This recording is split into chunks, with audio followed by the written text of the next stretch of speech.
Bien, señor presidente, si gusta dar apertura al ciclo de conferencias.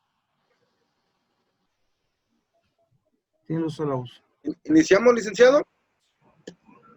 Adelante. Buenas tardes, colegas y estudiantes del derecho. Bienvenidos a la continuación de este ciclo de conferencias webinar por la Semana del Abogado que celebra nuestro Colegio de Abogados de la Costa Norte de Jalisco AC.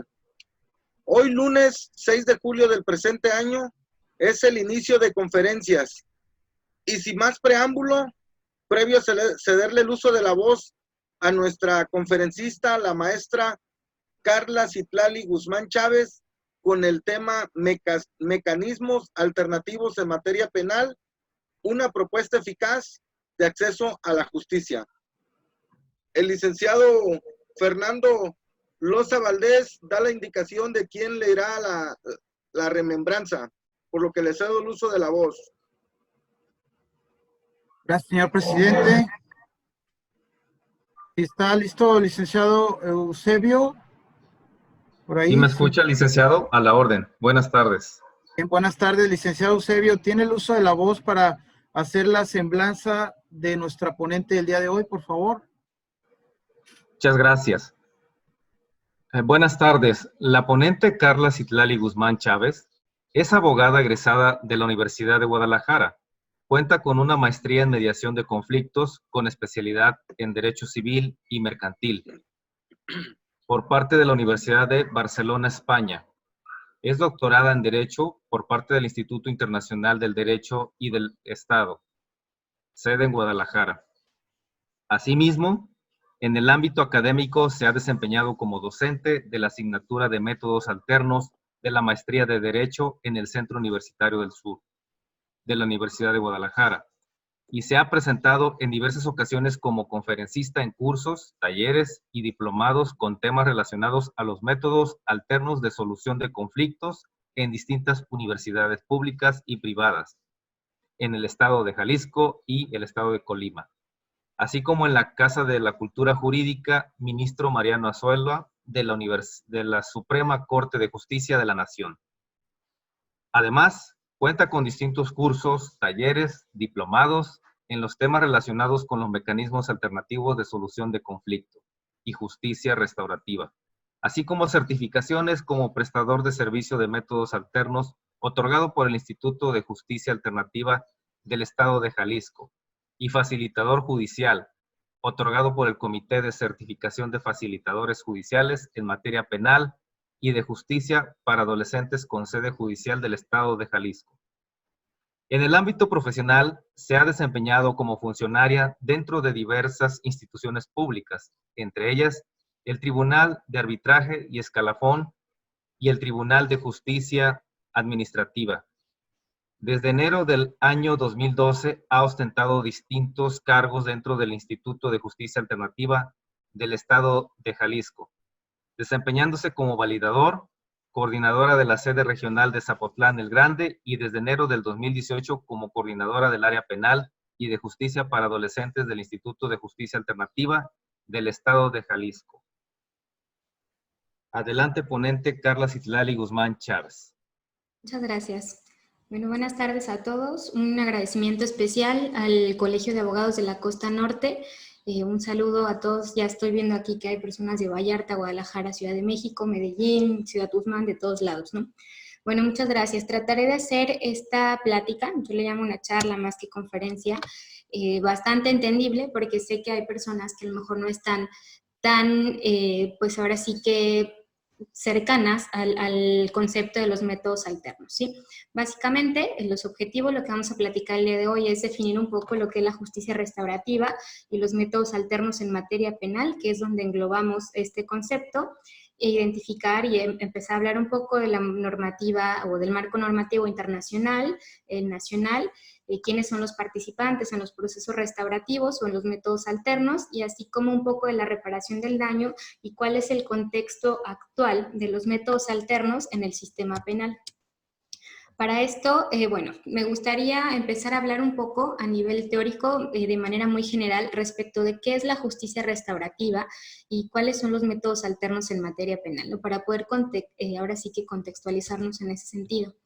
La justicia restaurativa es un aspecto teórico que ha sido definido como una nueva teoría o un modelo de respuesta ante el delito como un nuevo paradigma que solucionará aquellas anomalías que el derecho penal retributivo no ha resuelto. Más tarde vamos a ver qué es el derecho retributivo, pero primero vamos identificando un poquito de esta teoría para poder después ya contextualizarlo en nuestro estado, en México, cómo es que se ha ido implementando.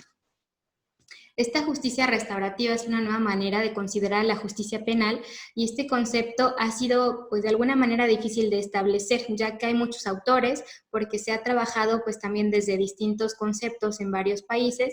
Sin embargo, aunque no haya una definición global única, sí existen ciertos principios o criterios que todos los autores manejan, que pues de alguna manera son los mismos y es lo que nos definiría realmente qué es esta justicia restaurativa y cómo se ha adoptado en la normativa tanto a nivel internacional como nacional. Howard Serre, que él es uno de los principales exponentes de este tema, define a esta teoría como un proceso, porque lleva a cabo un mecanismo, personas que realmente lleven a cabo un proceso, ¿no? Dirigido a involucrar dentro de lo posible a todos los que tengan un interés en una ofensa particular e identificar y atender colectivamente los daños, las necesidades y las obligaciones derivadas de dicha ofensa, con el propósito de poder sanar y enmendar los daños de una mejor manera posible.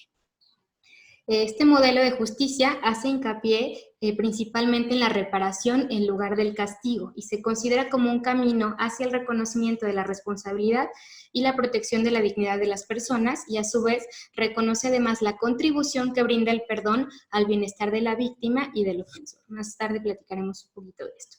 Dice, esta nueva filosofía o teoría busca la transformación del sistema de justicia penal al reconocer el papel de las víctimas, pero no solo de ellas, sino también de la comunidad, ya que ambas se ven lesionadas y sufren daños por las acciones delictivas. Los ofensores deben responsabilizarse por sus actos y se les debe dar la oportunidad de reparar el daño causado. Ustedes creo que, bueno, los que son abogados y empiezan a escuchar esto, a lo mejor lo van a situar un poco en todos estos cambios o reformas que tuvo el sistema de justicia penal acusatorio, en el cual se buscaba propiamente, pues, tener una mayor visibilización de la víctima y también dar lugar a la reparación del daño o formas de solución de controversia, como vamos a ver más adelante. Las diferencias entre la justicia retributiva y la justicia restaurativa son significativas. La primera se fundamenta en el daño que el delincuente causa a la sociedad y la retribución por parte del Estado a ese daño, siendo el legislador quien determinará la medida del castigo según la gravedad de la conducta. Entendemos, o para ubicarnos un poco de qué es la justicia retributiva, la justicia retributiva sería lo que nosotros conocíamos como nuestro sistema penal tradicional. Aquel que, bueno, veía obviamente al delito como una ofensa hacia el Estado y por ello tenía que pagar al delincuente, pero dejábamos a final de cuentas a la víctima de lado, nunca se le tomaba en cuenta, no procurábamos la reparación del daño y se enfocaba únicamente en la gravedad de la conducta y también en la medida del castigo. Entonces, en los sistemas de justicia de las sociedades occidentales, y se implica que al infractor se le imponga una sanción o castigo y una vez impuesto el castigo se considera que ha habido justicia, pues el ofensor al haber violado ciertas reglas o normas ya aceptadas y al haber perturbado el balance moral de la sociedad merece el castigo, mismo que es considerado necesario y suficiente para la restitución de la justicia. Así es como se veía la justicia retributiva.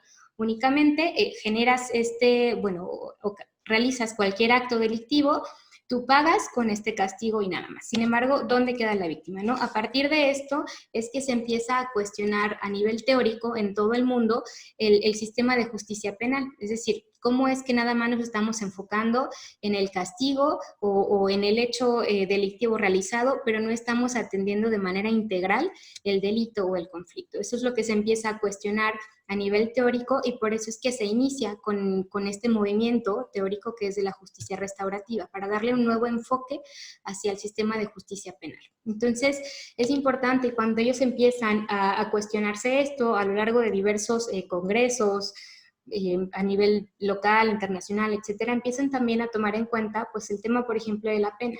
Si bien esto tiene una connotación de principio negativa, que habla de dolor o de sufrimiento causado por un daño, pues se cuestionan mucho de esta creencia que existía de que los castigos cambian los comportamientos y que esto sería la base para las políticas de disciplina alrededor del mundo, cuando empezamos a ver en la práctica, pues que muchas veces no era así, ¿no? Que a lo mejor hay personas que si bien cumplían con el tiempo de condena que hayan sido sentenciados, al momento de salir probablemente no había una reintegración, no había una rehabilitación y no había un cambio de comportamiento o un enfoque que se haya dado a la persona para generar un aprendizaje a lo mejor de ese tiempo que estuvo en prisión. Entonces empiezan a cuestionarse todas estas pues áreas de mejora que tenía el sistema de justicia penal tradicional, y es que empiezan a englobarlo a través de un nuevo proceso de justicia que le llamamos justicia restaurativa, y es el cual empiezan incluso pues a adoptarlo a nivel internacional, a recomendarlo y posteriormente adoptarlo en México, como vamos a hablar más adelante. Entonces, reconocemos también que bueno, la justicia retributiva ve al delito como una violación a la norma, y la restaurativa, si bien sí reconoce que es una violación a la norma, también reconoce que el delito no es nada más la violación a la norma, sino que hiere a la víctima, quien lo sufre de manera directa, que incluso puede ir a la comunidad, al entorno en el cual se desarrolló el delito, hay una afectación, o incluso al propio delincuente y a sus familiares. O sea, la afectación va más allá, y la justicia restaurativa se empieza a cuestionar cómo es que yo tengo que atender este delito, este conflicto que ha sucedido, para que todas las partes involucradas se puedan ver satisfechas a lo largo de su proceso penal. Entonces empieza con estos cuestionamientos.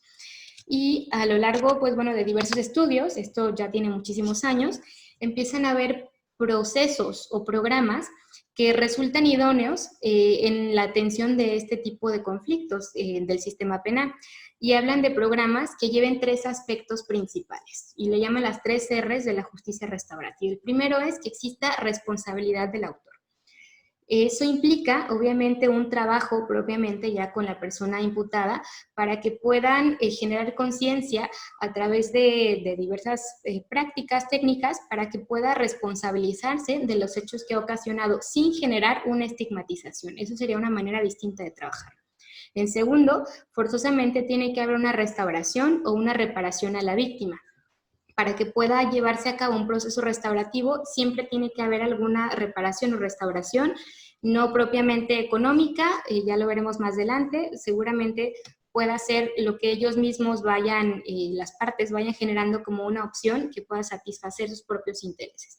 Y tercero, que exista la reintegración a la comunidad o a la sociedad de ambas partes, no solamente del ofensor, sino también de la víctima, porque una vez que una persona sufre un delito, no vuelve a ser la misma persona de antes. A lo mejor sale con más temor a la calle, eso genera pues que cambie su forma de vida, sus horarios de moverse, etcétera, ¿no? Entonces se busca atender las necesidades de las dos partes para que puedan reintegrarse a la comunidad de la mejor manera posible. Esto, dice, bueno, depender de castigo como un regulador social es problemático, ya que esto avergüenza y estigmatiza a las personas que cometen actos indebidos y los empuja a una subcultura social negativa y no logra cambiar su conducta. Es el típico dicho, ¿no? De que una persona atropella o mata a un perro, digamos, y ya se le queda el mataperros por siempre. O sea, el hecho de generar esta propia cultura que nosotros mismos como sociedad vamos estigmatizando a las personas no permite que exista un cambio de cultura, porque también afecta la manera en la cual ellos se perciben y la manera, pues obviamente, en la cual van a seguir desarrollando su vida. Y por el contrario, en un proceso más restaurativo, en el cual se involucra la participación activa de los 3 grupos principales, es decir, víctima, ofensor y comunidad, se genera a través de procesos que esta persona que generó la ofensa pueda reintegrarse y evitarse ese estigma o evitar verse de esa manera, tanto él como la propia víctima como la propia comunidad. Entonces, si bien dice, la justicia restaurativa puede y debe estar integrado en mayor medida con el sistema de justicia penal como un proceso complementario que incrementa la calidad, eficacia y eficiencia de la justicia. Y este tema es importante porque después, cuando empezamos a charlar un poco de lo que es la justicia penal, la justicia restaurativa y la justicia retributiva, muchos piensan que la justicia restaurativa viene a sustituir a la justicia penal que nosotros conocemos, y no es así, y no debería, y no puede ser así. O sea, esto es complementario para atender mejor los asuntos penales, el sistema de justicia penal, para satisfacer a las partes y de alguna manera generar los procesos idóneos en la etapa que corresponda, porque podrán generarse en distintas etapas. Más adelante lo vamos a ver también, ¿sí? Esto, para contextualizarlos así de manera muy general, de qué es la justicia restaurativa, que hay, pues ahora sí que todo un amplio tema teórico que está a nivel mundial respecto de esto y los sistemas de justicia penal, y ya aterrizado un poco más a cómo lo vemos en la práctica. Pues bueno, las principales prácticas, procesos restaurativos o métodos alternos de solución de conflictos en materia penal, pueden llamarlo como ustedes gusten, de estas tres maneras nos referimos a lo mismo. Lo que más conocemos, e incluso lo que tenemos ya aquí en nuestra legislación en México, es la mediación, que es lo que está más conocido, la conciliación, la junta restaurativa, que en la junta ya involucra la participación de miembros de la comunidad, círculos restaurativos, que eso pues es muy novedoso porque en México lo adapta en la legislación del sistema de justicia penal para adolescentes, ya lo permite, y en este incluso se permite que participen operadores del sistema de justicia penal, como bien puede ser un agente del Ministerio Público, un juez, etc. Y también pudiera ser procesos restaurativos en ejecución. Hace un momento yo les decía los métodos que puedan utilizarse dependiendo la etapa, porque esta teoría a nivel teórico y a nivel normativo, tanto internacional como nacional, lo abarca desde tres aspectos. Desde la prevención, o sea, procesos que puedan llevarse a cabo para la prevención del delito, procesos ya como mediación o procesos restaurativos durante el proceso penal, o bien incluso cuando finaliza el proceso y pasamos a la etapa de ejecución. Cuando ya una persona se encuentra cumpliendo su pena, su sentencia, puede también acceder a algún mecanismo alternativo, pero dependiendo obviamente cada etapa en la cual nos encontremos, será la forma de llevarlo a cabo, cuáles pudiéramos llevar a cabo y cuál sería el alcance dependiendo de la etapa en cada uno de ellos, ¿sí? Más adelante vamos a platicar un poco más de eso. Pero bueno, ya que hablamos un poco de lo que es la justicia restaurativa, de cuáles son los métodos alternativos que se usan en materia penal, pues ya de dónde surgen propiamente la utilización de esto en México y a nivel, ahora sí que mundial, ¿no? En México corresponden a acciones tomadas por distintos órdenes de poder y de gobierno para poder cumplir con obligaciones vinculantes de carácter internacional, a los que México se ha comprometido con la inclusión de mecanismos alternativos de solución de controversias en nuestro sistema judicial. Los que sean abogados, pues sabrán que México es de los países que más firma tratados internacionales y convenios y convenciones. México a todo dice, sí, yo estoy encantado, yo quiero todo eso, suena muy bien. El problema es que es muy fácil firmarlo, pero después, pues ahora sí que ya adaptarlo viene lo difícil, ¿no? O sea, México se comprometió a esto desde muchísimos años atrás. Vamos a ver incluso más adelante en el marco internacional, marco normativo internacional, desde hace cuántos años se habla de estos mecanismos para que sean incorporados en los estados parte de las Naciones Unidas, y entre esos está México, pero como no había nada, pues de repente hubo muchas presiones a nivel internacional de decir, bueno, tú te comprometiste eso hace muchos años, a lo mejor ya no va a haber recursos de cierta manera hasta que no cumplas con esto. Y es por eso que se inicia ya con todo este cambio del sistema penal. Aquí es desde donde surge en nuestro país la aplicación y la implementación de este tipo de mecanismos. A nivel internacional, ¿cómo inicia esto ya a nivel normativo? Porque bueno, este tipo de prácticas se inicia de manera como las costumbres que tienen grupos aborígenes, pueden ser Canadá, en Nueva Zelanda, en Australia, en Kenia incluso, o sea, en muchas partes del mundo había este tipo de procesos que adaptaban ciertas comunidades indígenas a lo mejor, ¿no? Sin embargo, cuando se empiezan ya los estudiosos, académicos, y que empiezan a compartir este tipo de prácticas que ellos analizan, en congresos mundiales es cuando se empieza a retomar ya como una alternativa propia para adaptar en los sistemas de justicia penal. Entonces, las bases que forman esta implementación de justicia restaurativa en el marco jurídico internacional serían los congresos sobre prevención del delito y la justicia penal llevados a cabo por la Organización de las Naciones Unidas. Estos congresos se inician con su convocatoria desde el 22 de agosto de 1955. Imagínense cuánto tiempo atrás se estaba hablando ya un poco de estos mecanismos y nosotros aquí en México todavía los vemos novedosos, ¿no? Entonces, con estos congresos, se realizan congresos cada año y se van retomando el tema, no que fuera el tema central del congreso, pero sí que empezaban a tomar ideas propias de la justicia restaurativa. Propiamente como llevar a cabo mecanismos alternos a la prisión, que era como ellos le llamaban, etc. Entonces, como antecedentes, así muy rápido voy a hablar, porque si no se nos va todo el día en esto. La Declaración y Programa de Acción sobre una Cultura de Paz, la Declaración de Viena sobre la delincuencia y la justicia frente a los retos del siglo XXI. Esto es en el 2000 y a partir de ahí es donde surge esta idea de poder generar incluso un documento para sentar las bases e involucrar en los procesos de justicia penal a la víctima. Entonces, de esta Declaración de Viena se decide generar los principios básicos sobre la utilización de programas y de justicia restaurativa.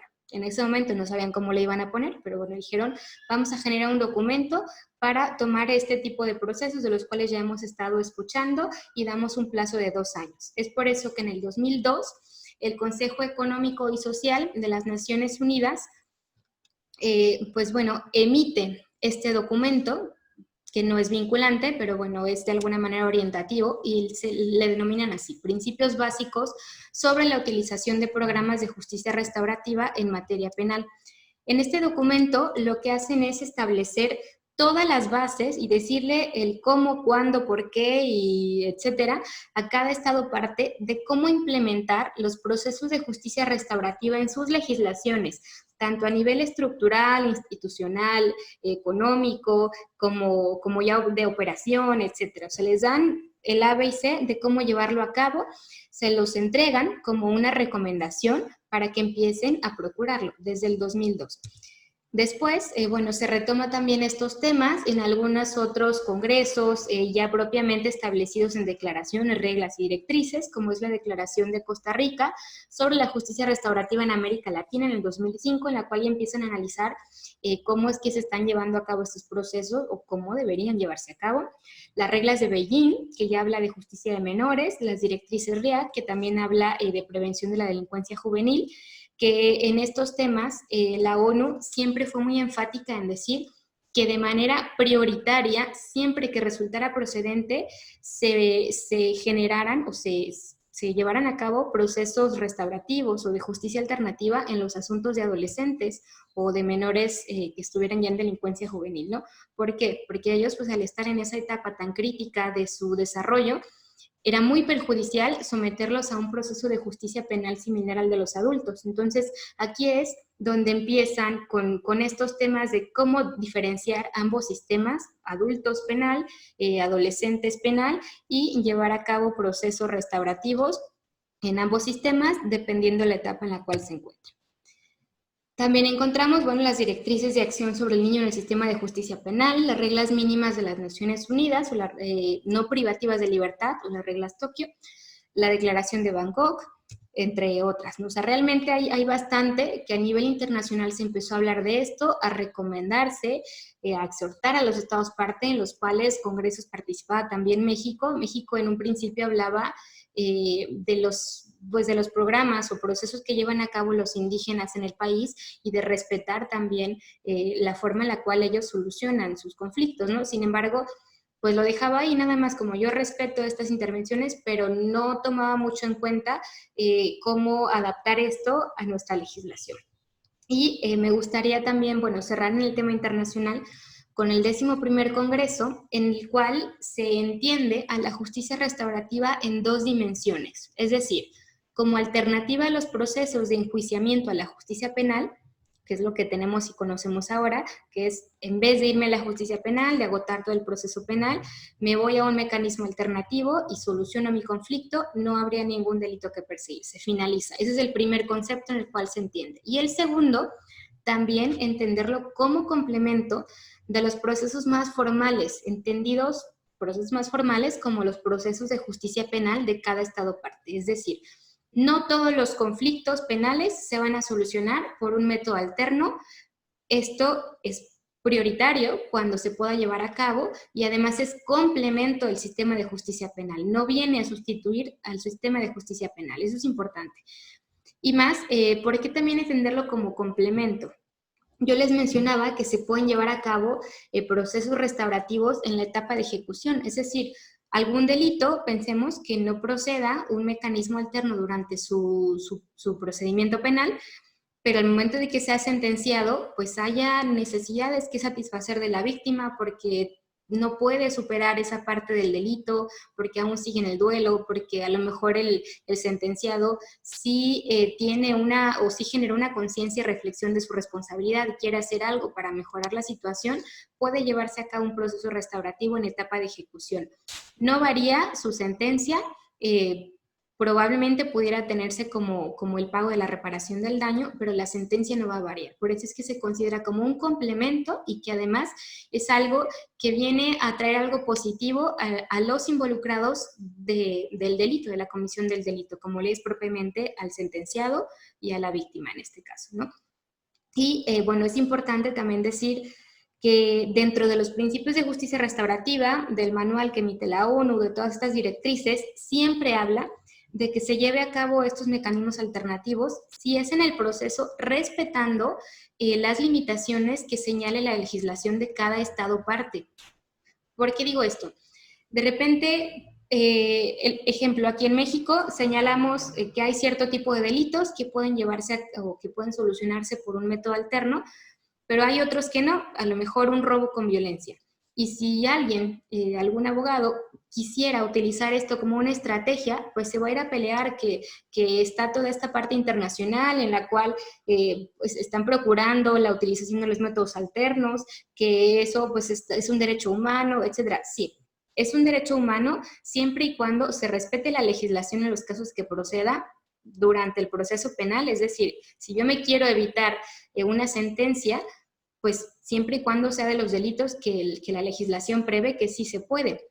Caso contrario, si está dentro de los delitos que no procede, podré solicitar un mecanismo alternativo, pero en la etapa de ejecución, con otra finalidad, que sí es para satisfacer ambas partes, pero no me va a generar esto evitarme, por ejemplo, la prisión o la pena en caso de que llegara a resultar condenada la persona, ¿no? Eso también siempre fue muy enfático en la ONU, y luego cuando hay debates de estos temas, pues están los pros y los contras, quien cree que sí puede llevarse a cabo la solución de conflictos a través de esta vía, y hay quien no, y hay quien dice sí en todos. O sea, no debe ser en todos y por eso se considera complementario.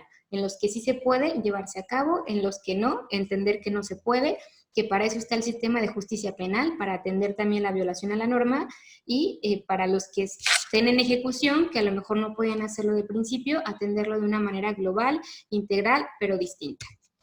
Entonces, bueno, y también señalan que la justicia restaurativa necesita de la existencia de un sistema de justicia penal creíble y eficaz para que sus prácticas sean efectivas y que cumplan las expectativas tanto de los estados como de los ciudadanos.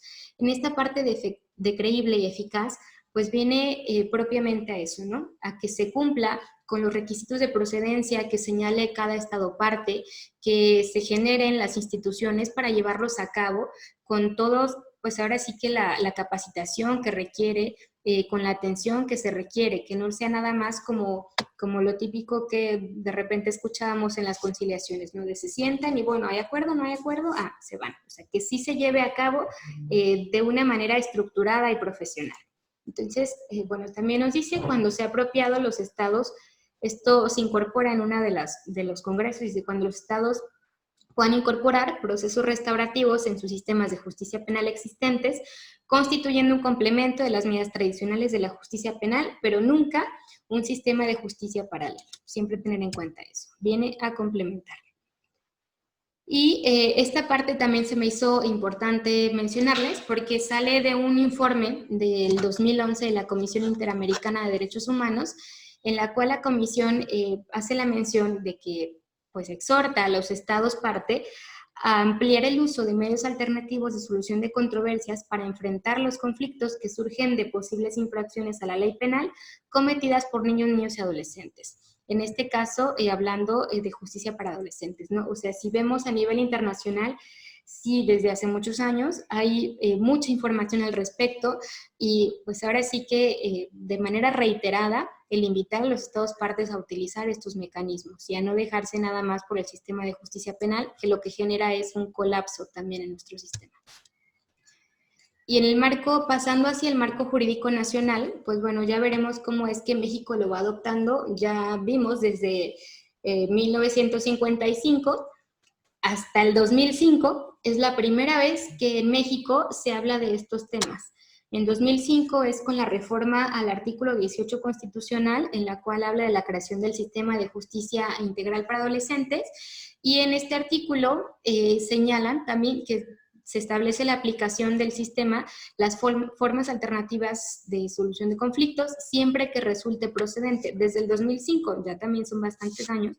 Sin embargo, en el tema de adolescentes es en lo que menos lo utilizamos, es en lo que ha quedado un poco más rezagado el tema, pero pues bueno, trataremos de generar a lo mejor conciencia para este tipo de soluciones, ¿no? Posterior a esto, a nivel constitucional, es el 18 de junio del 2008 que se materializa la reforma del sistema de justicia penal y también las modificaciones relativas a los medios alternos. Es que se reforma el artículo 17 constitucional y en lo que ve a los métodos alternos, que es el tema de que nosotros estamos hablando, pues bueno, su artículo señala que las leyes preverán mecanismos alternativos de solución de controversias y en la materia penal regularán su aplicación, asegurarán la reparación del daño y establecerán los casos en los que se requiera supervisión judicial. Y lo pongo en negritas también, porque es recordando que en materia penal sí tiene que establecer una regulación y supervisión también de esto. Así es también como se recomienda a nivel internacional. Siempre tiene que establecerse esta parte, ¿no? Y bueno, se fija el plazo de 8 años para que los estados provean sus legislaciones locales, los mecanismos alternativos y establezcan instituciones correspondientes para tal fin. En esas fechas, seguramente ya había algunos estados de la República que ya empezaban también a hablar un poco de los métodos alternos. Jalisco incluso inicia sus operaciones en el Instituto de Justicia Alternativa en el 2011, que es cuando empieza a trabajar con estos temas y bueno, con la legislación local propiamente, ¿no? Pero ya en la legislación a nivel nacional es en el 2014 que se publica el Código Nacional de Procedimientos Penales y en la cual ya se establecen y queda plasmado todo esto que nosotros estamos ahora sí que pues revisando de cómo lo implementan ya propiamente en México, lo que serían las soluciones alternas y el acuerdo reparatorio. Es cómo ya vemos materializado todos los temas de la justicia restaurativa como salidas alternas, que sería, soluciones alternas, lo que es el acuerdo reparatorio y la suspensión condicional del proceso, que también viene a formar parte de este concepto de la justicia restaurativa a nivel teórico.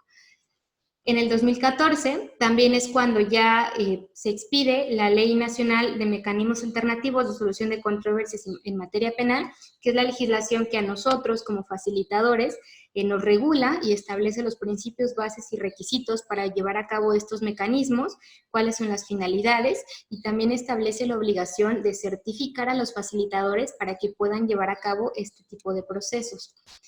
Y posteriormente, bueno, esto lo pongo después por la cuestión cronológica de los años, en el 2017 vuelven a reformar el artículo 17 constitucional y señalan en un párrafo que dice, siempre que no se afecte la igualdad entre las partes, el debido proceso u otros derechos en los juicios o procedimientos seguidos en forma de juicio, las autoridades deberán privilegiar la solución del conflicto sobre los formalismos procedimentales. Es decir, ya empezamos a ver en nuestra legislación en México cómo se iban dando prioridad a las formas alternativas de solución de conflictos. Desde el 1955, que se empieza a hablar del tema, hasta, bueno, 2014 2014, 2017, que empezamos a ponerlo en nuestra legislación, ¿no? También se me viene aquí un poco, quise agregar 2 tesis aisladas que encontré, de que también ya en los criterios que se empieza a tomar en México, pues empezamos a tener esta idea de que estos mecanismos alternativos son una opción eficaz de poder acceder a la justicia, que no propiamente porque sea un juez, que no sea un juez el que te esté dando la resolución del conflicto, no es justicia, sino que eres tu persona, tu ofendido, tu víctima, quienes se apoderaron de su conflicto y generaron la propia solución. Entonces hay 2 tesis aisladas que me llamaron la atención de esto. Una que, bueno, dice el acceso a los mecanismos alternativos de solución de controversias como derecho humano goza de la misma dignidad que el acceso a la jurisdicción del Estado. Y el segundo, que nos habla que la justicia alternativa constituye un derecho humano de rango constitucional, es decir, todas las personas tienen acceso a esto, es un derecho humano, cualquier persona que quiera acceder lo puede realizar y más tarde veremos incluso cuáles son los beneficios. En la legislación penal lo vemos traducido en el acuerdo reparatorio como una salida alterna o bien en la suspensión condicional del proceso. En la procedencia para el acuerdo reparatorio, por ejemplo, es decir, cuáles delitos se pueden resolver y evitarte que continúe el juicio a través de una mediación, conciliación, una junta restaurativa, serían delitos que se persiguen de querella, delitos culposos, cualquier tipo de culpa, no importa que sea culpa grave, y delitos patrimoniales cometidos sin violencia sobre las personas. Yo les comentaba que también a nivel internacional se hablaba, pues que bueno, cada estado parte tendrá que establecer las limitaciones para acceder a este tipo de procesos, ¿no? Esta es una de las limitaciones, es decir, cuáles son los delitos que se pueden, y otra que se señala en nuestra legislación, en el Código Nacional de Procedimientos Penales, es que por delito doloso, para los que no saben qué es delito doloso, es aquel delito que sí se realiza con la intención de cometerlo, procede el acuerdo en una sola ocasión. Si yo cometo el día de hoy un delito de lesiones, me peleo con la vecina y pues llego a un acuerdo con la vecina, si me otorga el perdón, le hago la reparación del daño, dialogamos, etcétera. Y posteriormente al año me vuelvo a pelear, pero ahora con alguien de mi trabajo y también me genera una carpeta de lesiones, ya no voy a tener yo la oportunidad de evitarme el proceso penal a través de un método alterno, porque ya tengo registrado un delito doloso como lo es lesiones con un acuerdo. Para esto existe un sistema nacional en el cual se registran todos los acuerdos a los cuales las partes lleguen y este sistema se puede acceder a él cualquier órgano de métodos alternos del país. Entonces yo reviso con la CURP, con el nombre, si es que Carla Guzmán realizó un acuerdo aquí en Chihuahua, en Chiapas o en Ciudad de México, para eso está. Y el otro supuesto también que nos ponen como limitante es que la persona no haya incumplido previamente algún acuerdo reparatorio. Es decir, si yo tuve, por ejemplo, uno culposo, un delito culposo serían aquellos que se realizan sin la intención, como todos los accidentes, por ejemplo, automovilísticos. Si yo el día de mañana tengo un accidente automovilístico, choco y pues le genero un daño en las cosas, porque generó el daño al otro vehículo, yo no tenía seguro, y llego a algún acuerdo con la otra parte, pero ese acuerdo yo lo pacté pagarle $1 cada mes durante 2 años, y al tercer mes, por ejemplo, incumplí y le dejé de pagar, se genera también en este sistema nacional el registro de que yo incumplí con este acuerdo, y ese incumplimiento lo que genera es imposibilitarme de poder acceder a cualquier acuerdo a futuro, ya sea por cualquier otro accidente automovilístico o por algún delito doloso o lo que sea. Esas son las limitantes que se establecieron en nuestra legislación. Y bueno, ahora hablando así eso a nivel general, pero retomando ya un poco el tema de la reparación del daño, este tipo de mecanismos, y les hablamos de que el facilitador tiene que estar certificado porque debe ser una persona que sepa llevar a cabo un proceso restaurativo o una mediación, no es nada más sentarte y hablar con las personas. O sea, nuestro principal objeto, nuestra principal herramienta sí es la comunicación, pero a través de técnicas y de herramientas efectivas para mejorar la comunicación entre las partes, para generar entendimiento, para limpiar su lenguaje, para permitirles que expresen sus sentimientos, para identificar sus necesidades y que esto de alguna manera pueda llevarlos a llegar a algún acuerdo. Entonces, que a lo largo de este proceso de mediación pueda darse una reparación del daño de manera integral. y lo vemos también establecido en nuestra legislación, en la Ley General de Víctimas y también en la Ley de Víctimas del Estado.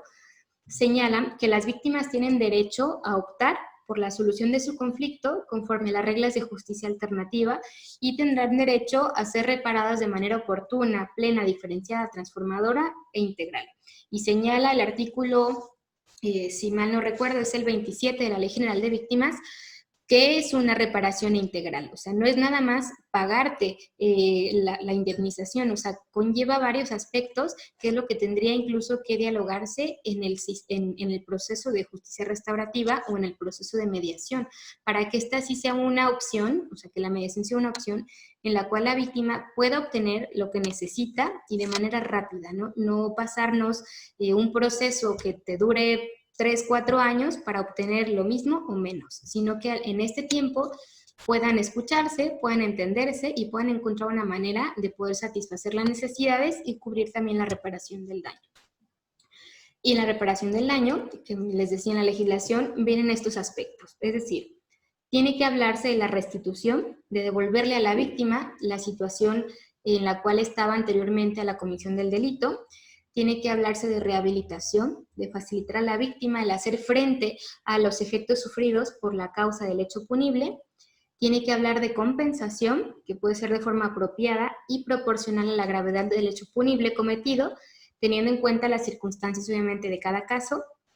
Tienen que hablar de satisfacción, de reconocer y restablecer la dignidad de las víctimas. En esa parte de la satisfacción les hablo un poquito, ¿no? Aquí estamos hablando así muy general, pero bueno, cuando ya empiezan ustedes a estudiar más de los métodos alternos y de cómo llevarlo a cabo y del análisis del conflicto, de las herramientas y las técnicas, en esto de la satisfacción tiene mucho que ver con las necesidades de las partes, con hacer un correcto análisis del conflicto, para poderle reconocer a la víctima el daño, porque muchas veces parte de las necesidades que tiene la víctima va a estar en la parte del reconocimiento del daño que le han ocasionado. Y en un proceso penal normal, que no tienen este encuentro las víctimas, pues obviamente el imputado lo que hace es tratar de defenderse y tiene derecho a su defensa. Sin embargo, este proceso penal, que es este encuentro contrario de ambas partes, lo que va generando es un mayor desgaste, tanto emocional como físico de las dos partes, ¿no? El estar escuchando la negación, el estar escuchando que no me generó ese daño que yo viví, es un desgaste enorme. Entonces, es parte importante de lo que sí se trabaja en los procesos penales de mediación.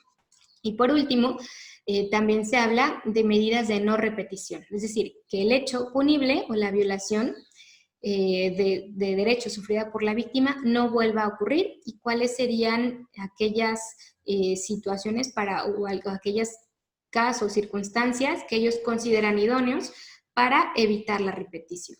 Y en ese sentido, yo hace un momento les decía, bueno, siempre tiene que haber reparación para poder hablar de que un proceso sí es restaurativo. Y muchas veces les decía que puede no ser económico. A lo mejor después de un diálogo que tuvieron las partes, pues seguramente la víctima conoce ya la situación del imputado, el imputado reconoció el hecho, vio el daño que ocasionó, cómo fue que afectó a otras partes, pero no tiene una manera para pagarlo rápidamente. Entonces pueden generar otro tipo de acuerdos siempre y cuando sean lícitos.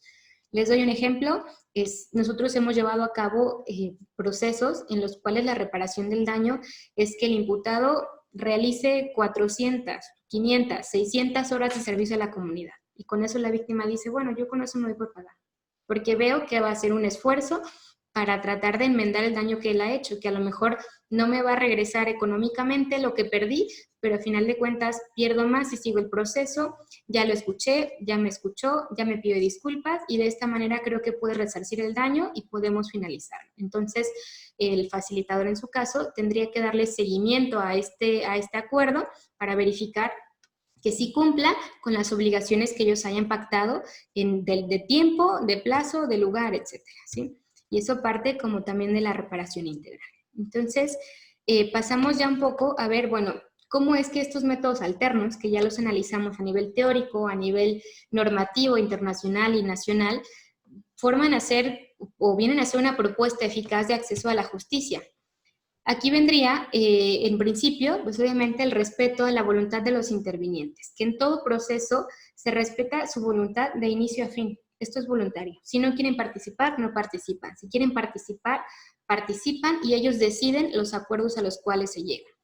Ellos son quienes tienen el control en el resultado, contrario a un proceso jurisdiccional de cualquier índole, que el resultado depende obviamente del proceso que se lleva a cabo y de lo que considere el juzgador, ¿no? Aquí son ellos los que a través de técnicas se genera que se apoderen de su conflicto para que sean ellos mismos los que generen también su propia solución. Es decir, controlan el resultado. Hay una flexibilidad en el proceso, no es tan rígido como el sistema penal, aquí sí depende de las dos partes. Y como se analizan las necesidades de las dos partes, en teoría el acuerdo tendría que estar centrado a satisfacer esas necesidades propiamente de cada conflicto y cada caso en particular, como cada persona es distinta, ahora sí que de manera general. Se habla de responsabilidad y no de estigmatización, como habíamos dicho, porque ahí sí hablamos de responsabilidad y que partes son responsables tanto por hacer, por no hacer, o por decir o no decir. Entonces se analiza el conflicto de manera global y sí se genera responsabilidad propiamente de las partes y ellos escuchan de esta responsabilidad que van asumiendo. Hay una pronta reparación del daño porque pues seguramente van a obtener del acuerdo la reparación del daño, que bien les decía puede ser la misma, puede ser más o puede ser menos que lo que obtengan tal vez al finalizar su proceso penal. A lo mejor de llegar yo a algún acuerdo de métodos alternos en, no sé, en 1 mes o 3 meses después de haber vivido mi delito o en 6 meses, a vivirlo y recibirla después de 3 años, pues no es lo mismo, ¿no? O sea, el sentimiento de justicia viene aparejado también de esta rapidez en la cual yo puedo obtener la reparación del daño. Existe un menor desgaste económico, porque los métodos alternos son gratuitos, cualquier persona puede acceder a ellos, un menor desgaste físico y emocional también les decía. Y por eso, incluso aquí me permito también dialogar o más bien comentarles, el director general del instituto siempre señala mucho este aspecto, ¿no? Que para poder acceder a la justicia una persona tiene que tener recursos, porque tiene que pagarle al abogado, porque tiene que estar dando vueltas, porque seguramente si no está bien en la primera instancia, se tiene que ir a segunda instancia y todo eso cuesta. Entonces, todas las personas de bajos recursos no tienen acceso fácilmente a la justicia en todos sus rubros, desde la primera instancia a la segunda instancia. Sí hay defensores públicos, sí hay personal de atención a víctima que les brinda el servicio a esas personas que no lo pueden pagar, sin embargo no tienen abasto ellos para tanta gente, para poderle dar una atención personalizada y especializada tal vez como la persona busca, ¿no? Entonces, el procurar un mecanismo alternativo que me pueda llevar una solución en menor tiempo, que es lo que las personas realmente buscan, pues bueno, viene a ser realmente un beneficio muy grande para todas las personas y que puedan ellos tener acceso a la justicia de manera rápida, de manera pronta y sin ningún costo que les genere. Esto, como habíamos dicho, es un ahorro de tiempo y de economía procesal, que es lo que en teoría buscamos, ¿no? Que sí se solucione el conflicto, que a lo mejor por delitos menores, como pueden ser amenazas, como pueden ser lesiones simples, a lo mejor delitos patrimoniales, que en los delitos patrimoniales lo que busca siempre la víctima es poder recuperar ese patrimonio que de alguna manera le fue sustraído, que fue dañado. Lo ideal es que pueda ser en un menor tiempo, para que haya menor desgaste. Esto genera, si diéramos una mayor atención a los conflictos, una mayor resolución a los conflictos penales a través de estos métodos alternos, pues nos generaría un desahogo de cargas en las agencias del Ministerio Público y los tribunales, o sea, tribunales como los juzgados penales tradicionales, los orales, el tribunal de enjuiciamiento, y con este desahogo de cargas podrían ellos tener mayor tiempo para atender aquellos asuntos penales de mayor impacto que requieren a lo mejor mayor estudio, ¿no?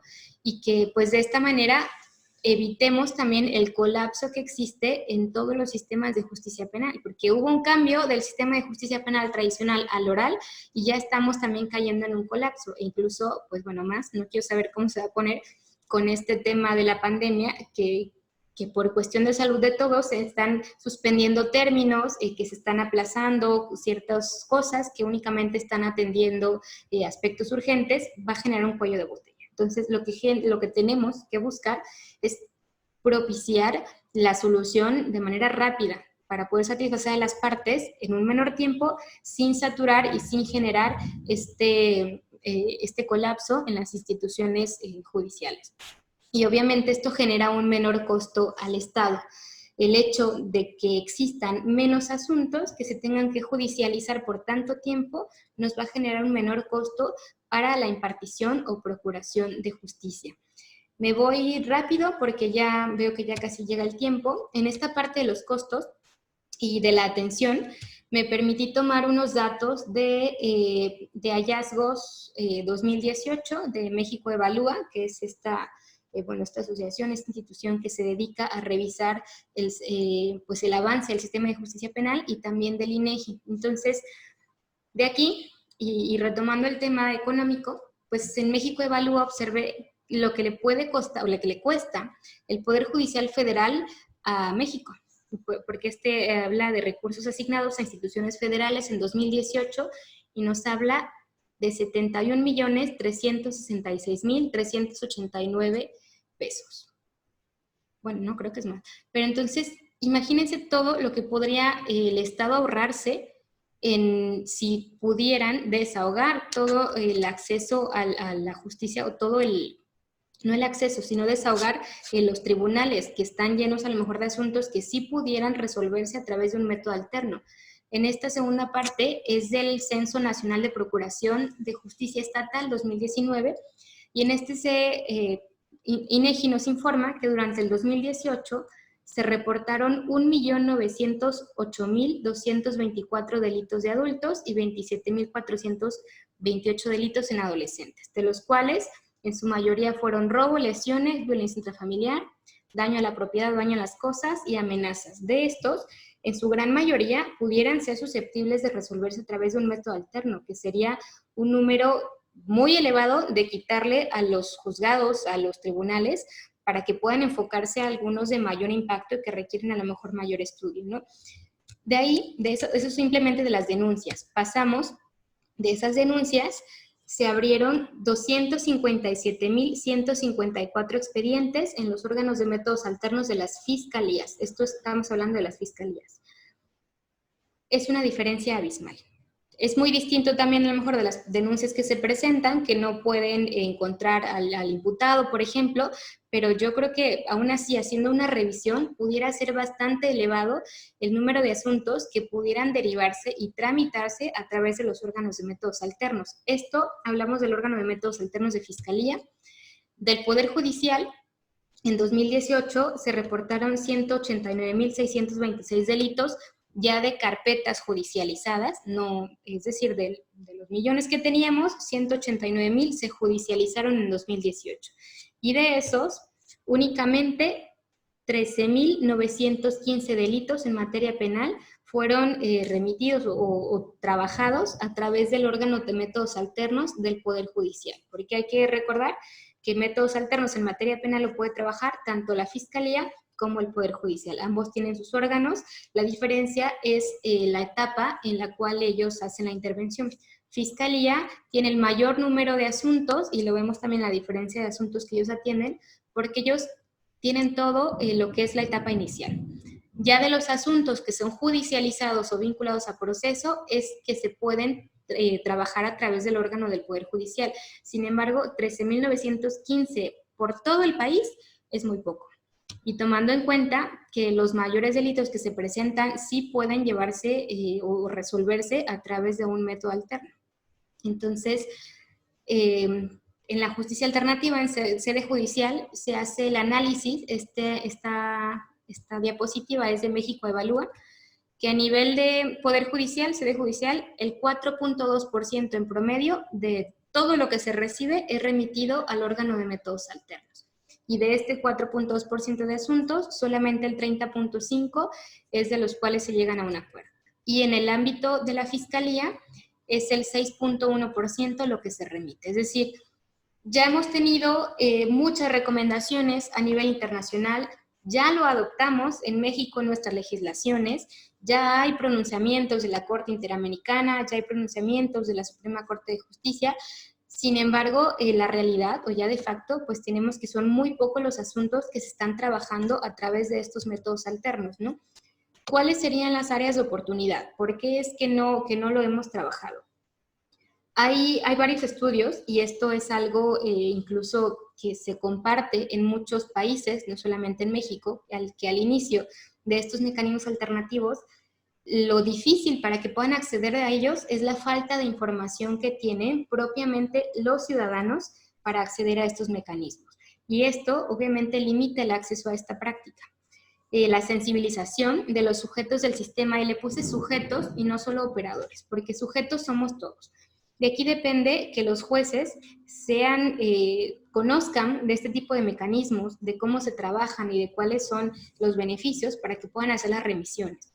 De que los agentes del Ministerio Público también lo conozcan, lo procuren.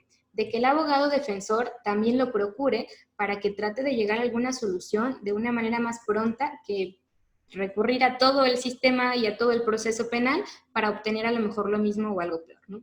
Que atención a víctimas también dé una debida explicación a la víctima, que le procure, le explique los beneficios y que puedan todas las partes entenderlo. Y esto se habla sensibilización de todos, de las partes, de los abogados, de los propios facilitadores. E incluso aquí recuerdo parte de lo que hablábamos de los antecedentes a nivel internacional.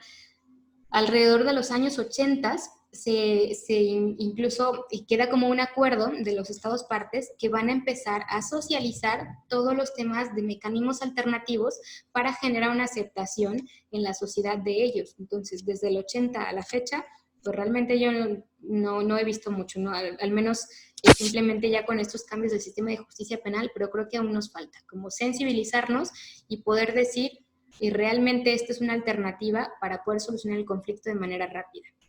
En tercero, bueno, la profesionalización de los operadores hablando propiamente de los facilitadores, porque sí se requiere que sea una persona que conozca, que sepa cómo llevarlo a cabo para que sí tenga esto pues un final exitoso, porque si ponemos a personas que no tienen la capacidad, pues lejos de dar la idea de que sí están funcionando, vamos a decir, bueno, no se están llevando a cabo como deben, conozco que está mal y mejor ya no voy a buscar a eso. Entonces, profesionalización, un cambio de cultura a nivel general de la sociedad y abordar el conflicto de manera integral, es decir, estas prácticas o este tipo de mecanismos o esta idea benéfica de los métodos alternos tiene que abordarse desde todos los aspectos y desde todos los operadores, como decía, juzgadores, agencias del Ministerio Público, Defensoría Pública, atención a víctimas e incluso asociaciones, que son también los que coadyuvan en los acuerdos para brindar también contención hacia víctimas, hacia imputados y poderle dar efectividad a esos acuerdos que ellos lleguen.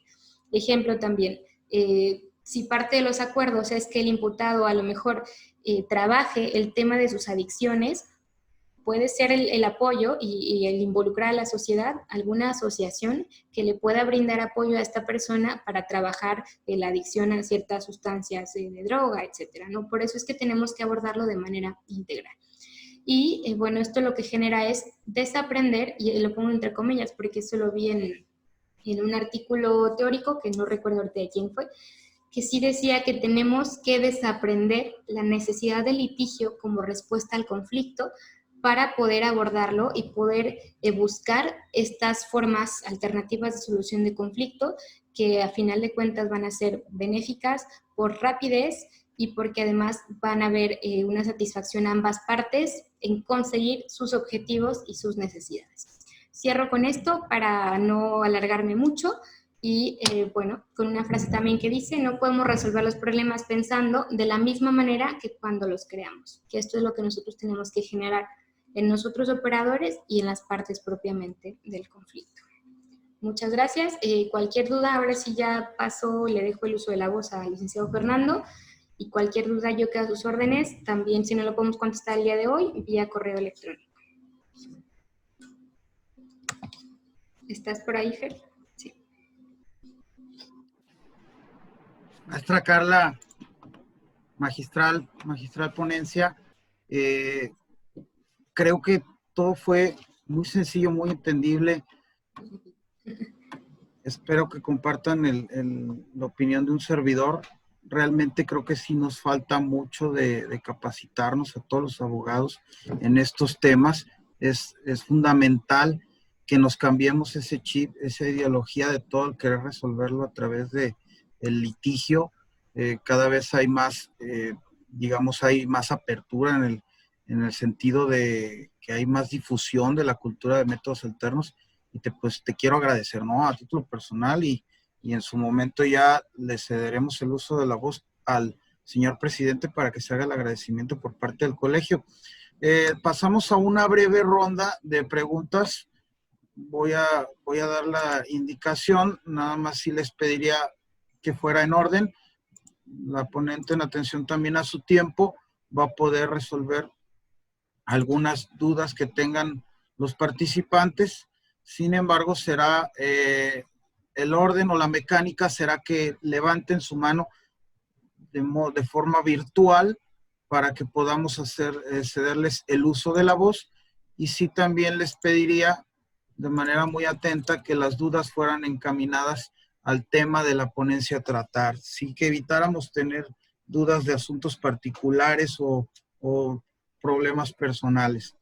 Entonces, si ponen ahí la manita virtual, se les concede el uso de la voz. Voy a pasar el uso de la voz. Aquí hay una pregunta de licenciada Verónica Josefina Rosales.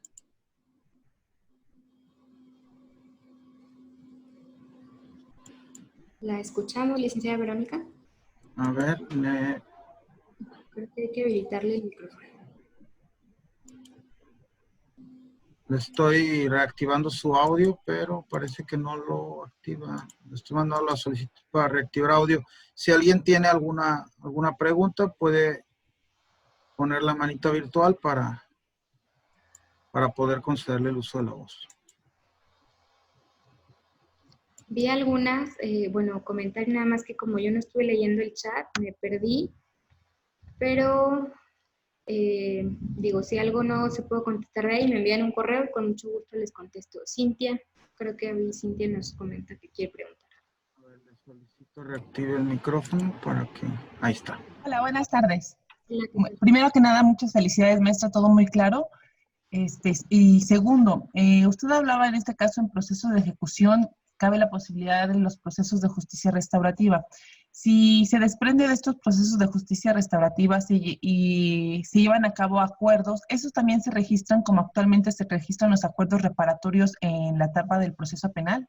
No, en la etapa de ejecución no hay un registro del proceso restaurativo porque, obviamente también la finalidad o el alcance sería distinto. Ahí únicamente se le tendría como reparado el daño y ya en su momento, cuando pudiera acceder a alguna forma de libertad anticipada, lo tendría que tramitar, ¿no? Pero aquí no queda un registro. El registro es únicamente para los que se encuentran dentro del proceso penal. Ok. Y en caso de que la persona sentenciada incumpla con el acuerdo pactado, en este caso con las víctimas, ¿habría alguna repercusión de índole legal o así se quedaría como no celebrado? Se quedaría como no celebrado y ya obviamente la víctima tendría sus recursos pertinentes para poder exigir la reparación del daño. Ok. Muchísimas gracias. ¿Alguien más? ¿Alguna pregunta más? Me parece que algunos usuarios, si no saben cómo tomar la manita, es nada más hay una opción que se llama levantar mano. Si alguien la quiere habilitar.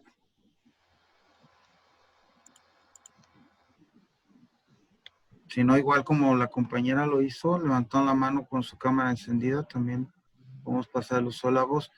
¿Sí? Digo, por si no lo ponen, que en chat pongan quien quiere preguntar. O en el chat, ¿verdad? Y leemos la pregunta.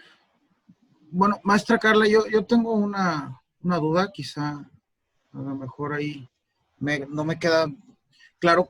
¿Qué responsabilidades podrían incurrir, digamos, los facilitadores de los métodos alternos en materia penal? Porque sabemos, pues, y en el particular, digo, yo no soy penalista, pero me llegó a suceder que hubo ahí una víctima de un delito y que el acuerdo, digamos, el acuerdo reparatorio ahí hubo, o pues se podría decir que hubo un abuso por parte del facilitador del método alterno. ¿Cuáles son las responsabilidades en las que incurren los facilitadores de métodos alternos en este caso? ¿O bajo qué legislación? ¿O a dónde se van? ¿A la Fiscalía Anticorrupción? ¿O a dónde puede ir una persona que se vio afectada mediante un acuerdo reparatorio?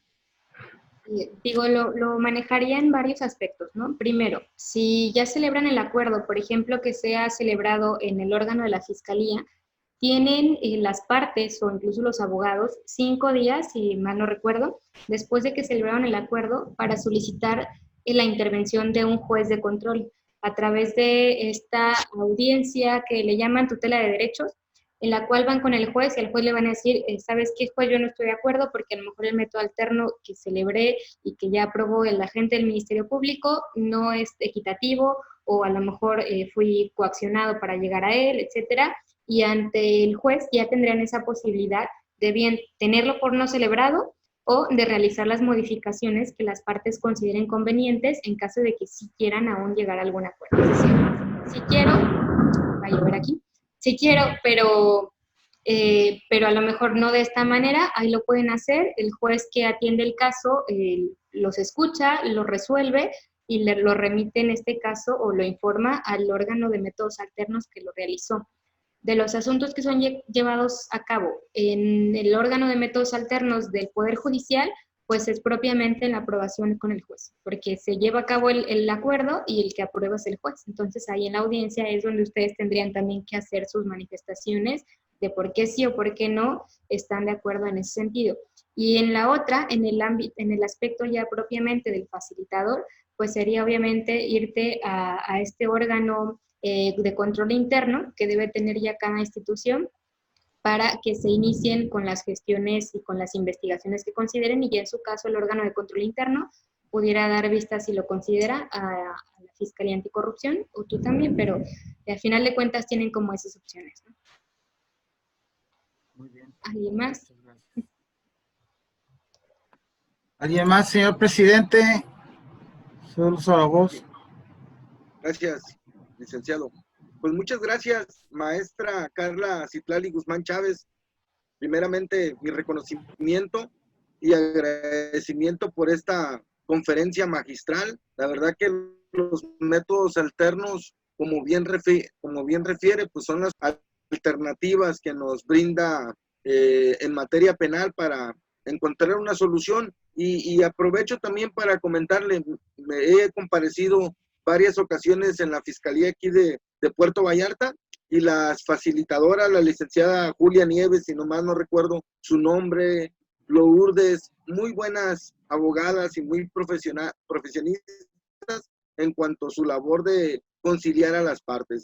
Desde ahí yo siento que la Fiscalía está haciendo la buena labor de tratar de llegar a acuerdos reparatorios, solucionar los problemas anticipadamente. Desafortunadamente, como refieren, a veces también los abogados influimos en el sentido de que no nos parece si es un número alto o no nos parece la forma que se pretende llegar al acuerdo, y todos decimos, pues vamos, continuamos con el procedimiento, cuando a veces es una imprudencia, porque los asuntos, como bien refiere, que no son delitos graves, los de querella, se pueden solucionar de manera alterna. Y esa es la gran labor que hacen ustedes desde los mecanismos alternativos.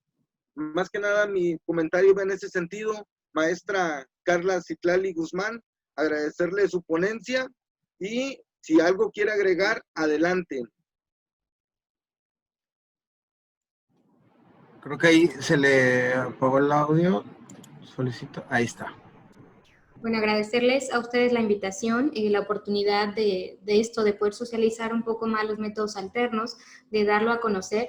La realidad es que vamos cambiando poco a poco la cultura de la paz. Ya cada vez son más jueces los que se interesan, los que incluso nos remiten asuntos, también algunos agentes del Ministerio Público. Vemos ahora sí que de todos los operadores, personas interesadas en poderlo llevar a cabo, ¿no? Y en que realmente esto tenga, pues, el resultado que se esperaba desde las reformas que se ha tenido tanto y las propuestas que se ha tenido a nivel internacional como nacional y local. Entonces, agradecerles a ustedes, también agradecerles a todos los que estuvieron presentes por el tiempo y reiterarme a sus órdenes para cualquier duda, cualquier consulta. Estamos para servirles a todos.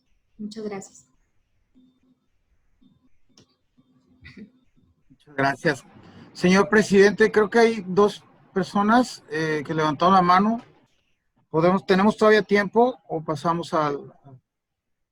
Adelante, adelante. Si A ver. la ponente está de acuerdo. Ana María Cruz Flores. Tiene el uso de la voz. Buenas tardes. Gracias. Pues primero felicitar a la maestra. La verdad, muy buena ponencia. Me gustaron mucho en toda, pero en especial los antecedentes. Y tengo una duda. Yo sé que de acuerdo a lo que dijo y los antecedentes son muy importantes para ver el parámetro del cual lo que considerar.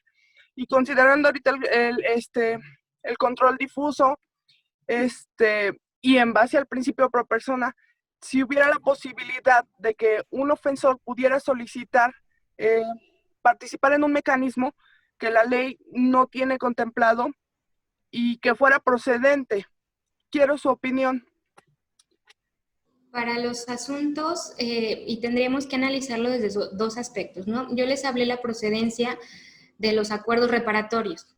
Es distinta la procedencia de una suspensión condicional del proceso, ahí abarca un poco más de delitos y pudieran trabajarse procesos restaurativos para generar ese plan o ese programa de restitución y las condiciones por cumplir para aprobarse de esta manera. Si en ningún caso, o sea, a lo mejor fuera un delito muy grave, no sé, una violación y alguna de las partes quisiera y quiera acceder a ello, pues tendría que fundamentarlo con el juzgador, porque al final de cuentas el que decide si puede llevarse a cabo o no sería el juzgador. Sí he escuchado de algunos jueces que hacen un estudio y determinan a lo mejor que algún asunto que en principio parecía no poderse resolver a través de esta vía, pues bueno, ellos lo ordenan. ¿Cuál puede ser el caso? No me ha tocado por tipo de delito, sino más bien por antecedentes. Por ejemplo, si una persona, un caso real, celebró un acuerdo reparatorio por un delito de robo equiparado es aquel que lo detienen utilizando un vehículo con reporte de robo. No le imputan el robo como tal, pero sí la utilización de este vehículo robado. Entonces, genera un acuerdo, lo cumple tal vez, y posteriormente tiene otro. Si nos ha tocado el caso de que dicen, bueno, las partes quieren, y priorizando a lo mejor al derecho o al deseo de la víctima de que quiera llegar a algún acuerdo y no quiera continuar con su proceso penal, en ese caso, ese juzgador tuvo ese requisito como, pues ahora sí que como inválido para la procedencia del acuerdo y ordenó que se llevara a cabo y él solucionó, tuvo por aprobado el acuerdo reparatorio. Tendría que analizarse cada caso en específico y dependerá obviamente siempre del juzgador que tenga el asunto. Muchas gracias, maestra. ¿Alguien más? ¿Quién más sabía? Muy bien. A ver, última pregunta. Iván Mancillas. Solicito para que reactive el micrófono. ¿Tiene el uso de la voz? ¿Qué tal? Buenas noches a todos. Maestra, mi duda va encaminada a lo siguiente. Me pregunto si, hablando en la etapa inicial, una carpeta específicamente, una carpeta de investigación no judicializada aún, ¿existe la posibilidad de que se llegue a algún método alterno de solución de conflictos entre dos víctimas o dos ofendidos? No entendí esa parte de entre dos ofendidos, o sea, ¿dos ofendidos con el imputado? Así es, dentro de la misma carpeta de investigación, supongamos que se trata de un robo a dos personas. A ambas personas les roban la misma cantidad de dinero y se recupera total o parcialmente la cantidad de ese dinero.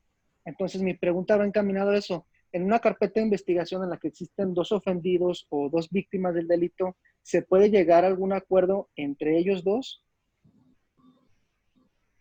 De que ambos quieran un proceso restaurativo, las dos víctimas sí se podría llevar a cabo, pero sí necesitaríamos obviamente la participación del imputado, independientemente de que se encuentre en etapa inicial. Y en este caso, por ejemplo, en la etapa inicial, pues normalmente quien lo trabaja es el órgano de métodos alternos de la Fiscalía, cuando eso es también una parte que luego me pide mucho la aclaración, ¿no? Porque aquí en Jalisco hay jueces que al recibir el oficio en el cual se solicita la audiencia inicial, no se ha llevado a cabo la audiencia, pero el juez ya directamente lo remite al órgano de métodos alternos. Y muchos dicen, bueno, es que legalmente hasta la vinculación a proceso, pero hay jueces y hay varios criterios también jurisprudenciales que dicen que a partir de que tiene conocimiento, entonces a partir de que recibe el oficio, aunque no haya abierto audiencia, pero él ya tiene conocimiento, los puede invitar, y si las partes lo deciden, sí se puede llevar a cabo. Cuando haya 2 víctimas, puede ser con las 2 víctimas, puede ser con uno, puede el otro continúe, etc. Pero más bien, maestra, mi pregunta iba encaminada a, en el caso, un supuesto que se recuperara parcial o totalmente el objeto de, supongamos, en este caso de lo robado, y que no se asegurara a ninguna persona, es decir, no existe imputado, solo tenemos ofendidos y parte de lo robado.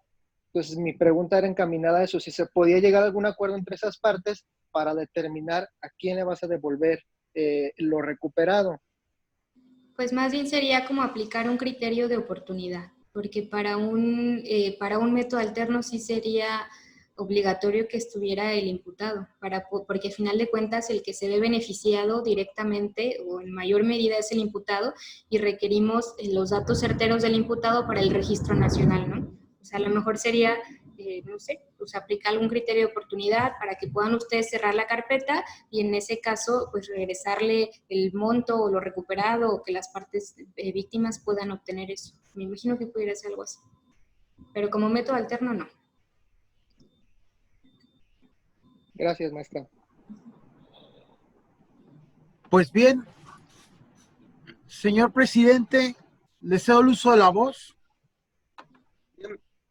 Muchas gracias, maestra Carla Citlali Guzmán Chávez, por esta magnífica ponencia. A nombre del Colegio de Abogados de la Costa Norte de Jalisco AC, le hacemos la entrega virtual, porque por la pandemia no nos podemos ver, pero aquí tenemos su reconocimiento, que a la letra dice: Colegio de Abogados de la Costa Norte de Jalisco AC otorga el presente reconocimiento a la maestra Carla Citlali Guzmán Chávez por su destacada participación con el tema Mecanismos Alternativos en Materia Penal, una propuesta eficaz de acceso a la justicia. Firma la licenciada Alicia García Cueto en su calidad de tesorero, la maestra María Concepción García Sandoval en su calidad de secretario, y su servidor Florencio Martínez Jiménez en calidad de presidente de este Colegio de Abogados de la Costa Norte de Jalisco AC. Pensar con justicia, decidir con equidad y actuar con la ley. Gracias a todos los asistentes y participantes de esta conferencia.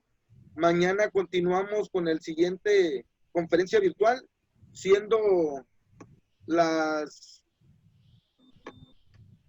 8 de la noche con 20 minutos. Si no hay más, licenciado Fernando Loza, damos por concluida esta notable conferencia. Nada más, señor presidente. Muchas gracias, maestra Carla. Muchas gracias. Abrazos, muchas gracias a ustedes. Pues si no hay más, licenciado, nos vemos mañana a la misma hora. Y muchas gracias, maestra Carla Guzmán Chávez. Gracias a ustedes. Buen día a todos. Excelente noche. Nos vemos mañana en punto de las 19 horas para la siguiente conferencia. Gracias a todos los asistentes y participantes.